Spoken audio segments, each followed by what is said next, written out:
In the past couple of weeks, we've been exploring the book of Philippians, which is one of the letters that the Apostle Paul wrote while he was in prison.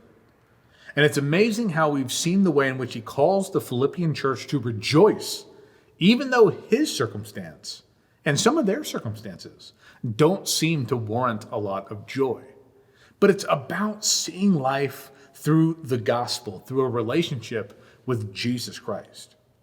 This week, we're going to be exploring Philippians 1, verses 19 through 30.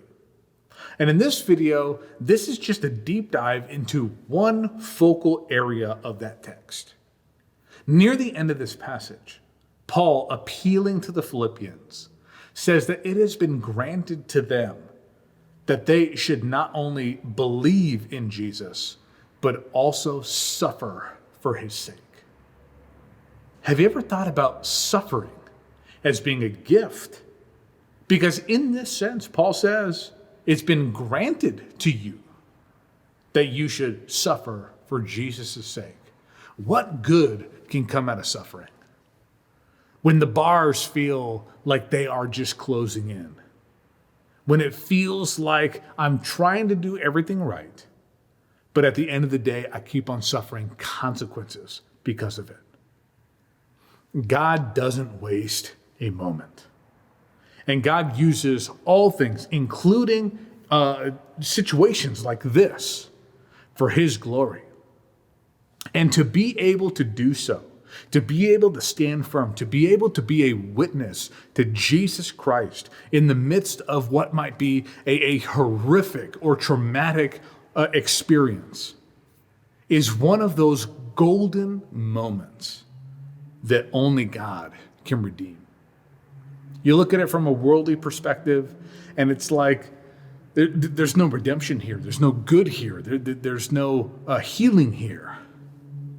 But I tell you what, through Paul's imprisonment, through all of the turmoils that we go through, and especially bearing reproach, especially being persecuted, especially suffering consequences for believing in Jesus Christ, for standing firm and following him no matter what, is a demonstration of the words of life to the world.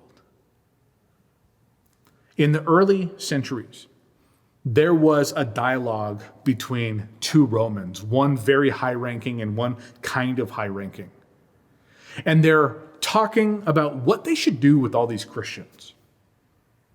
Their neighbors were turning them in. They were turning in anonymous lists of Christians for the Romans to go and gather up. And in this extra biblical, it's a correspondence between Romans. It's not in the Bible. In this extra biblical correspondence, this one Roman asks the other Roman, well, what am I supposed to do? I capture people, these Christians, and I try to make them deny Jesus by excruciating means. But I have heard and I have seen that these believers that know Jesus, they cannot deny his name. I tell you what, it is experiences like that, as gruesome as they may seem in the moment, that are the fuel for the gospel fire that shows this world that this is a life worth living, that Jesus is a God worth loving, because we were worth him dying for us. As we explore Philippians 1, 19 through 30, let us prepare, because we are going to get into that word this Sunday.